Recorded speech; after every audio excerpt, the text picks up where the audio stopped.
It is rare for a single content update to fundamentally change the perception of a game, but that seems to be exactly what happened with Wuthering Waves version 2.4. Many felt the game had already peaked at the 2.2 patch, but the devs seemed to prove us wrong every time. The response to the main story quest was immediate. No shot. Oh! I don't know. These transitions are... But it's... What the Jesus! It's split! Holy Oh my god. Wow! Holy that was cinema! And almost universally positive, the community was flooded with praise, and for a good reason. But today, we are not just going to talk about whether it was good, because the consensus is already clear on that. Instead, we're going to deconstruct it. We're going to look into how Kuro Games achieved this level of quality, from their storytelling techniques or their character writing, and what it means for the game's future. When you look back at the lifespan of a live service game, there are always a few key moments that define its trajectory. Moments where it goes from being just another game on the market to something that truly finds its identity. And for Ruwa, right now feels like it is one of those moments, because the level of quality we saw in this story quest wasn't a fluke. It wasn't just a lucky patch. It was the result of a very deliberate, very focused evolution that has been happening for a while now. If you were here for the launch, you remember what it's like. You remember the dialogue that would feel a little stiff, a little robotic, the story pacing that sometimes felt like it was fighting against you. It was a game with a great core, but it was buried under a lot of rough edges.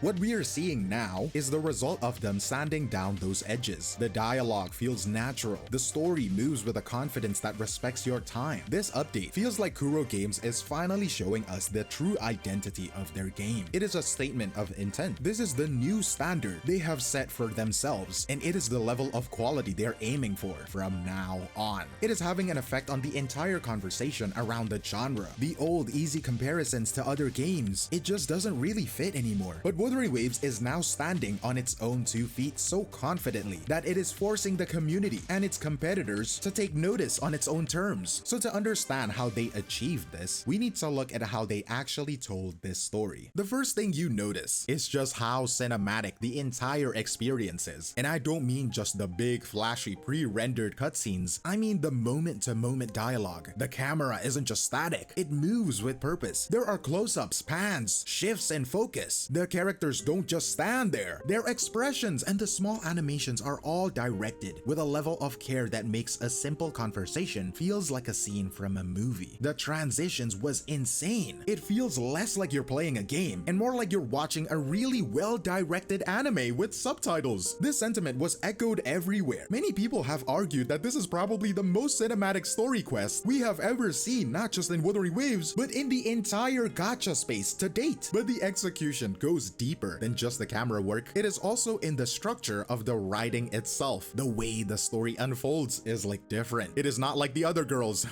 Instead of giving you a linear story, a straight line from the beginning to the end, it gives you information in fragments, out of order. It seems like you're finding scattered pages from a picture book, and then you see it get placed in the right sequence. This is a really risky way to tell a story in a gacha game, because usually these games want to make sure that the player is never confused. They keep things simple and straightforward. But by doing it this way, Kuro creates a natural sense of mystery. You as the player are in the same position as the characters. You are actively trying to solve the puzzle of what happened, which is far more engaging than just being told what happened. And second, it is basically a gift to the community's lore theorist. When you intentionally leave gaps in the narrative, you invite people to fill them. You encourage discussion, speculation, and a level of engagement that lasts long after you finish the quest. And this creative, almost experimental storytelling is anchored by some incredibly strong character work. And at the center of that is 𝗖cie𝗽𝗆𝗵𝗁. Her arc in this patch was a masterclass in creating emotional investment. Because let's be honest, a lot of players probably started with a little bit of resentment towards her, right? Maybe you lost your 50-50 trying to pull for her, like me, getting an S5 Ling Yang when I was pulling for 𝗖cie𝗽𝗆𝗵𝗁, and I went to Heart Pity twice. Fuck! Why is it always